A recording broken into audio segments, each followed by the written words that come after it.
ಎಲ್ಲರಿಗೂ ನಮಸ್ಕಾರ. Chetan cooking YouTube ಚಾನಲ್ಗೆ ಸ್ವಾಗತ. ಇವತ್ತು ಒಂದು ಮೊಸರೊಡೆ ಯಾವ ರೀತಿ ಮಾಡೋದು ಅಂತ ನಾನು ತೋರಿಸ್ಕೊಡ್ತೀನಿ.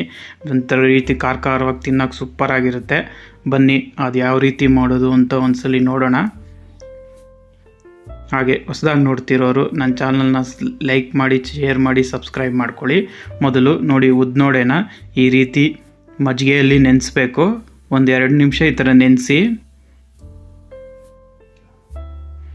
ಈಗ ಆ ನೆಂದಿರೋ ಉದ್ನೋಡೆನ ಚೆನ್ನಾಗಿ ಪ್ರೆಸ್ ಮಾಡಿ ಅದರಲ್ಲಿರೋ ಮಜ್ಜಿಗೆ ಅಂಶ ಎಲ್ಲ ಲೈಟಾಗಿ ಹೋಗಬೇಕು.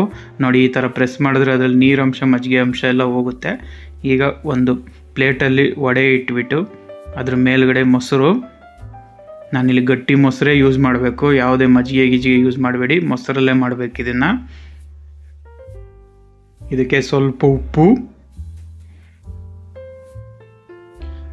ಆಮೇಲೆ ಅಚ್ಚ ಖಾರದ ಪುಡಿ, ಆಮೇಲೆ 1 ಚಿಟಿಕೆ ಧನಿಯಾ ಪುಡಿ,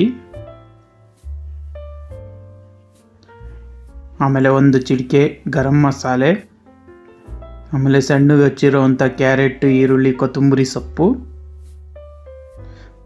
ಆಮೇಲೆ ಸ್ವಲ್ಪ ಖಾರ ಬೂಂದಿ, ಕೊನೆಯಲ್ಲಿ ಸೇವು. ನೋಡಿ, ರುಚಿಯಾದ ದಹಿ ವಡೆ, ಮೊಸರು ವಡೆ ರೆಡಿಯಾಗಿದೆ. ನೀವು ಒಂದ್ಸಲಿ ಮಾಡ್ಕೊಳ್ಳಿ, ಹೇಗಿದೆ ಅಂತ ಕಮೆಂಟ್ ಬಾಕ್ಸಲ್ಲಿ ತಿಳಿಸಿ. ಹಾಗೆ ಹೊಸದಾಗಿ ನೋಡ್ತಿರೋರು ನನ್ನ ಚಾನಲ್ನ ಸಬ್ಸ್ಕ್ರೈಬ್ ಮಾಡ್ಕೊಳ್ಳಿ. Thank you.